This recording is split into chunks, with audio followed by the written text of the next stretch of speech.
Assalamualaikum dan salam sejahtera untuk kita semua. Terima kasih kepada mbak-mbak cantik dan mas-mas ganteng yang telah sudi like dan subscribe karya saya yang sederhana ini.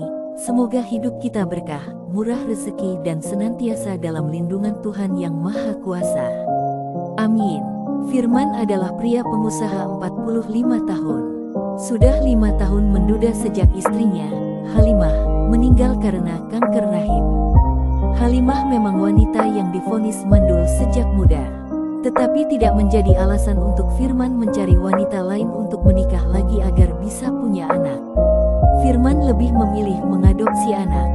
20 tahun yang lalu Firman dan Halimah mengadopsi Yuda, anak laki-laki 5 tahun dari sebuah panti asuhan. Sejak saat itu Yuda menjadi anak kesayangan kedua ortunya. Yuda anak yang rajin, penurut dan berbakti kepada kedua ortunya. Kini Yuda sudah 2 tahun menikah dengan Elsa, tapi belum dikaruniai anak. Elsa sangat dekat hubungannya dengan kedua mertuanya. Elsa sangat telaten mengurus Halimah dikala ibu mertuanya sedang sakit parah. Elsa sangat terpukul hatinya saat Halimah akhirnya meninggal meskipun ia tahu Firman berjuang luar biasa untuk kesembuhan sang istri yang sangat dicintainya. Elsa sangat terharu dan tersentuh menyaksikan betapa sayang dan cintanya Papa Firman kepada Mama Halimah. Elsa sangat respek kepada Papa Firman yang berjuang tidak mengenal lelah dan tidak berputus asa demi kesembuhan sang istri tercinta. Elsa juga menyaksikan betapa bersedih dan terpuruknya Papa Firman atas kepergian istrinya itu. Dalam hati Elsa, Papa Firman ini pria gentleman yang hebat, suami yang sangat bertanggung jawab dan penuh kasih sayang. Papa Firman adalah suami idaman setiap wanita. Di sisi lain hubungan Yuda dan Elsa terasa semakin samar dan hambar. Mereka beberapa kali berkonsultasi dengan dokter kandungan, akan tetapi belum membuahkan hasil yang diharapkan. Tim dokter hanya berkilah bahwa tim masih mengkaji dan mencari solusi yang terbaik dan mohon untuk tetap bersabar dan berdoa. Sampai pada suatu waktu Elsa sedang berbelanja di swalayan, hendak membeli parfum ia disapa seseorang, "El, apa kabar?" Ibu Dokter Sofi, alhamdulillah baik ibu. Ibu habis belanja juga rupanya." "Elsa, kebetulan kita bertemu di sini. Sebetulnya saya sudah lama ingin bertemu denganmu. Ada hal penting yang ingin saya sampaikan kepada Elsa. Bisakah hari ini?" "Oh tentu bisa Bu Dokter. Kita ngobrol di restoran yang di rooftop aja biar tidak terlalu banyak pengunjungnya." "Gimana?" "Oh gitu ya. Sebetulnya saya agak segan makan di sana, karena kata orang-orang di sana tempatnya orang pacaran hehe. Tapi gak apa-apa deh, ayo kita naik." Akhirnya mereka berdua makan di restoran rooftop tersebut, lalu berbincang cukup lama dan serius. "Begini El, kamu kan tahu saya ini wakil ketua tim dalam proyek penggarapan program antara Elsa dan Yuda, suamimu, untuk menuju kehamilan dan anak." "Iya Bu Dokter, sepertinya ada suatu misteri dalam pembicaraan ibu ini ya." "Kamu memang cerdas El." Ketua tim kami, Dokter Gibran terlalu halus perasaannya, serba bingung dan tidak tegaan dalam berbicara kepada klien atau pasiennya kala ada permasalahan. "Oh rupanya ada masalah yang serius antara saya dan suami saya." "Exactly right. Masalahnya bukan di kamu El, tapi pada Yuda, suamimu." "Oh." Elsa cukup kaget mendengar penjelasan lugas Dokter Sofi. "Begini El, saya justru merasa bersalah kalau hal ini tidak disampaikan kepada pihak pasien, malah merasa berdosa harus berbohong. Jadi kesimpulan kami itu berdasarkan penelitian yang mendalam dan insya Allah akurat disimpulkan bahwa sperma Yuda, suamimu itu bahasa mudahnya encer atau lemah. Sehingga sangat sulit atau tidak mampu membuahi sel telur istrinya. Kesimpulannya hampir tidak mungkin bisa punya anak. Maaf banget ya El, saya terpaksa menyampaikan hal ini." Elsa langsung murung, matanya berkaca-kaca, menunduk dan menangis terisak-isak. Dokter Sofi langsung memeluk Elsa mengusap-usap punggungnya.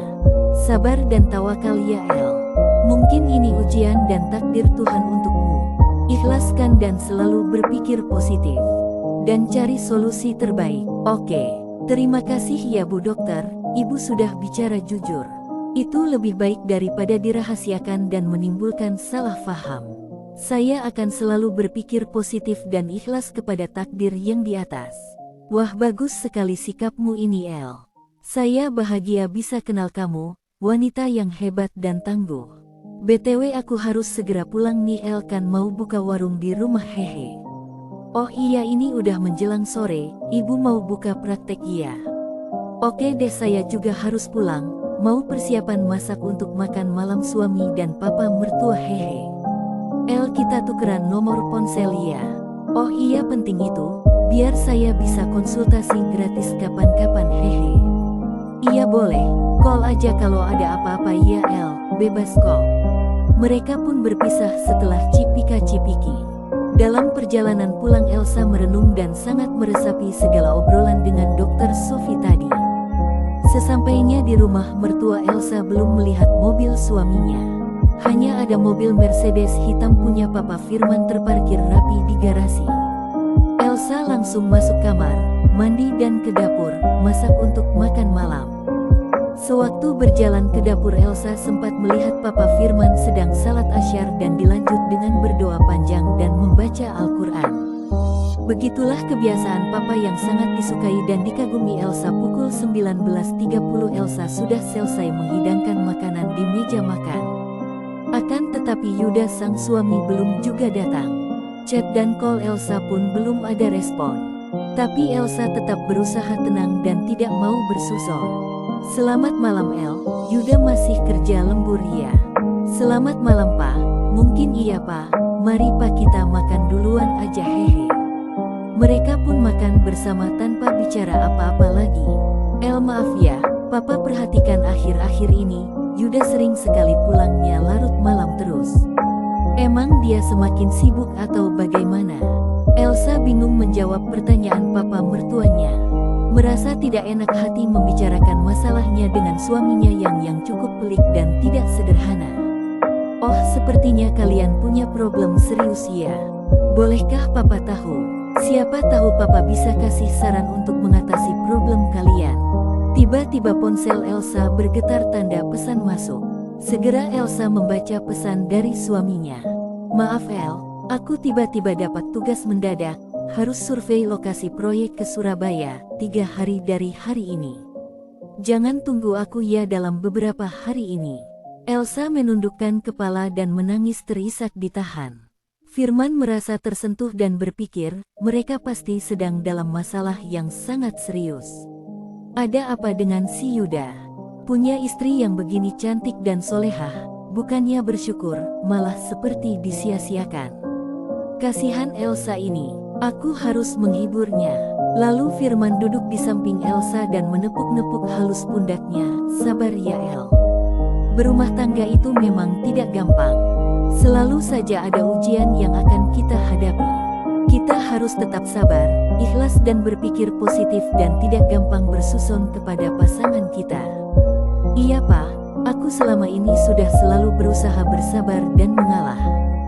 Tetapi dalam setiap permasalahan Mas Yuda sangat sulit untuk berdiskusi dan dalam banyak hal cenderung aku yang disalahkan. Kalau aku sedikit saja menentang pendapat dia yang aku rasa kurang tepat, dia dengan entengnya bicara, kalau kamu tidak mau nurutin aku, ya sudah kita cerai saja, begitukah aku harus bagaimana Pak? Tiba-tiba Elsa memeluk Firman dan menangis semakin pilu di dada Firman. Firman sempat kaget dan hampir mendorong badan Elsa, tapi ia melihat menantunya yang sedang sangat terpuruk tidak tega hatinya. Firman tetap memeluk dan mengusap-usap punggung Elsa.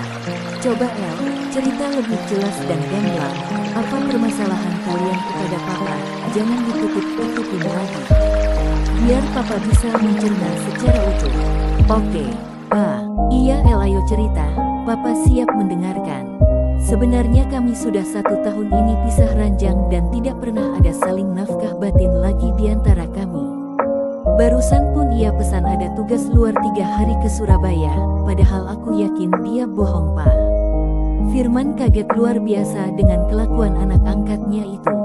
Dulu Yuda terlalu dimanja oleh almarhum Halimah, akibatnya Yuda berkembang menjadi pribadi yang egois dan kurang peka terhadap lingkungan sekitar. meskipun selalu menurut kalau dia tegur dengan kesalahannya.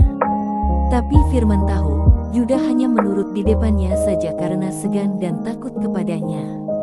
Terus bagaimana dengan program kalian untuk bisa memiliki keturunan? Tadi siang kebetulan aku ngobrol dengan Dokter Sophie. Baru itu Dokter Sophie berterus terang kepadaku, bahwa aku ini subur tidak ada masalah. Masalahnya justru pada Mas Yuda yang lemah dan tidak bisa punya keturunan. Begitu Pak cerita yang objektif dan sebenarnya. Oh begitu ya, Papa mengerti sekarang. Kok masalahnya kebalikannya dari Papa dan Mama ya? Kalau dulu Papa yang subur, sedangkan Mama Halimah yang mandul, hehe, begitulah takdir seolah mempermainkan kita ya.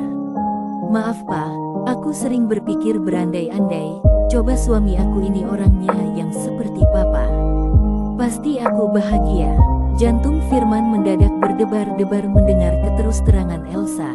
Padahal di lubuk hatinya yang terdalam Firman pun selalu mengagumi fisik dan kepribadian Elsa yang nyaris sempurna di matanya. Elsa itu cantik, seksi, lembut dan solehah, taat beribadah. Istri yang ideal pokoknya.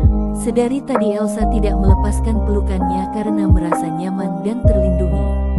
Tiba-tiba Firman menundukkan kepala, mereka saling menatap lama.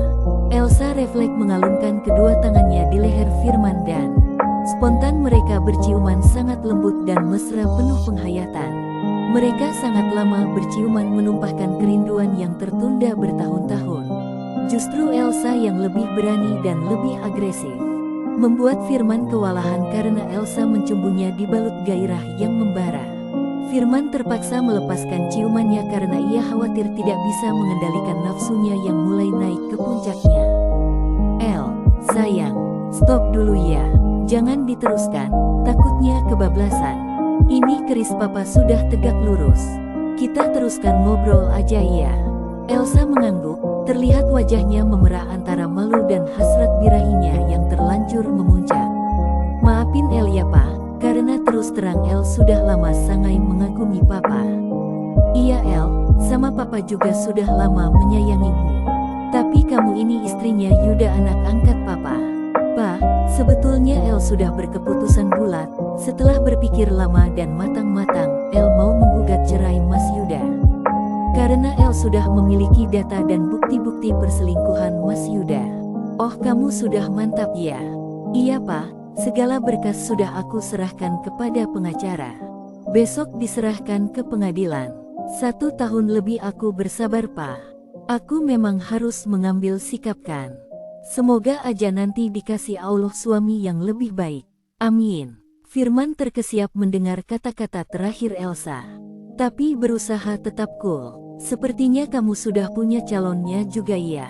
Iya ada, tapi entahlah dianya mau gak menjadi suami aku yang janda, hehe. Emangnya orang mana calonmu itu El? Boleh Papa tahu? Orang dekat sih, orangnya ada di depan aku ini, hahaha. Firman terbelalak seolah tidak percaya. El, kamu serius mau menjadi istriku? Aku kan sudah tua. Mas Firman, aku sangat serius. Tapi itu pun kalau kamunya mau. Kalau tidak ya sudah, aku mau pulang ke Padang aja. Firman langsung memeluk Elsa seolah takut ditinggal pergi. Baiklah El sayang, aku memang sangat mencintai dan menyayangimu. Mari kita menikah setelah urusanmu selesai dengan Yuda. Terus kita pindah dari kota ini.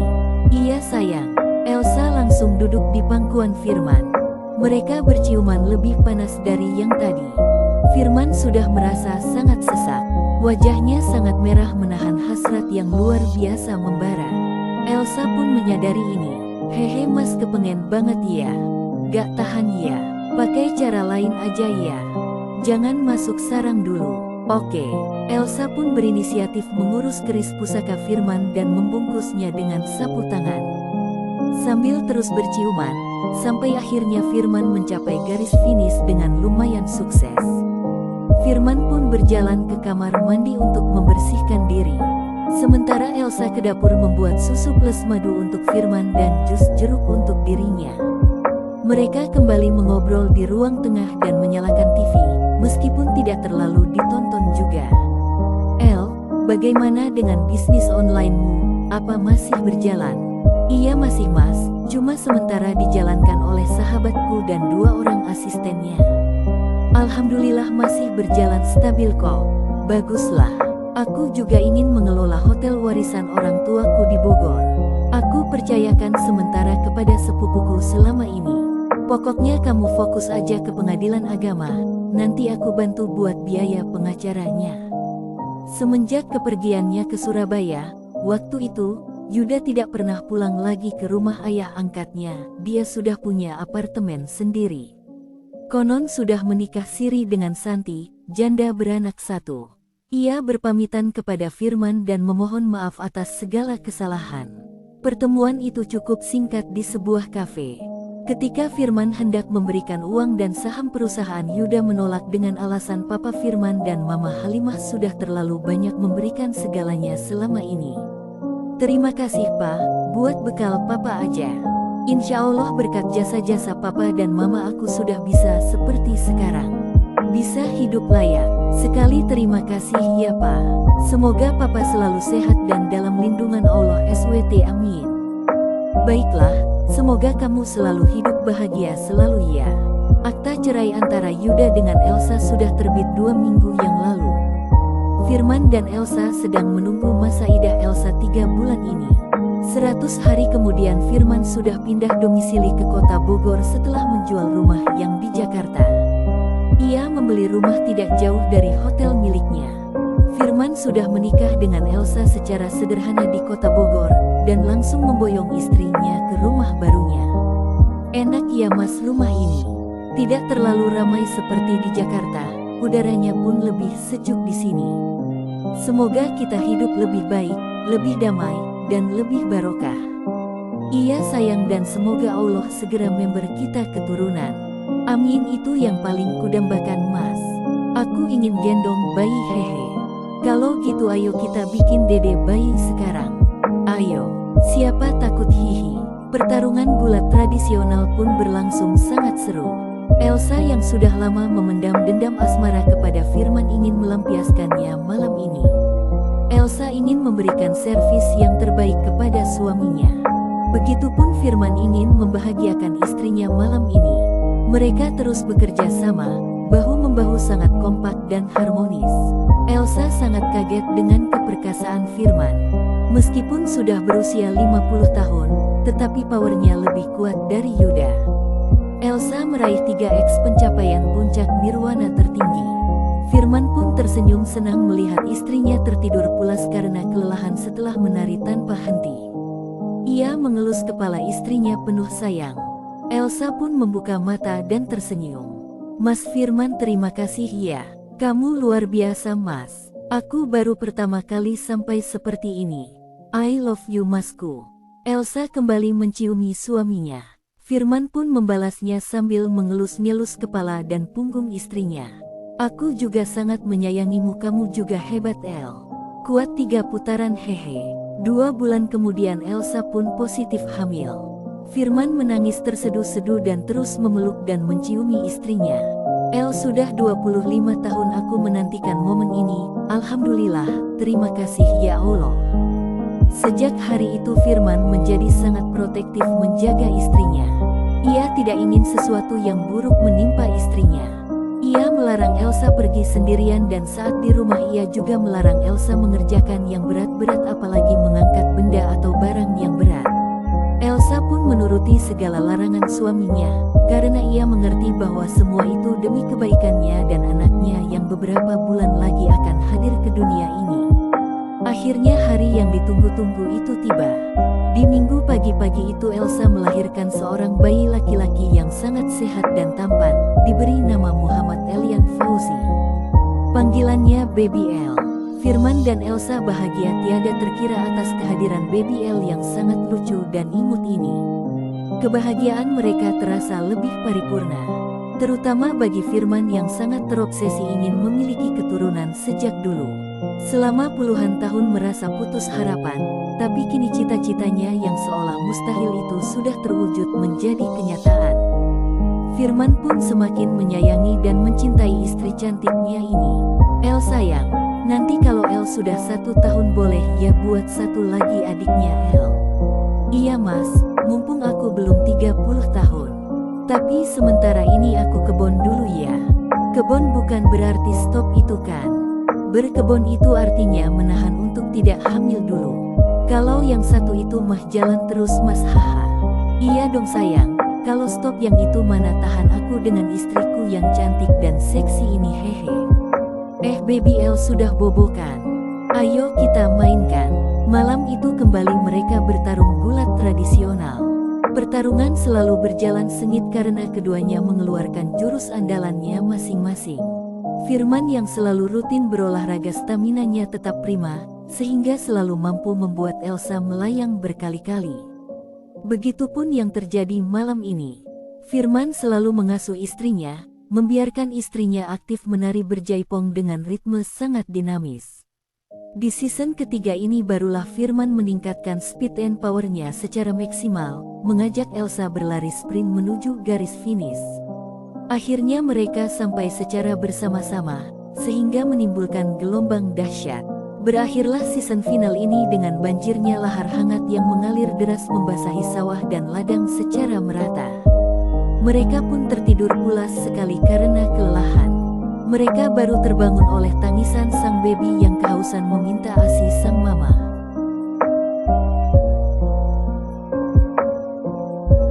Terima kasih untuk yang sudah mendengarkan cerita ini. Jangan lupa like, share, dan subrek agar saya lebih semangat untuk berkarya.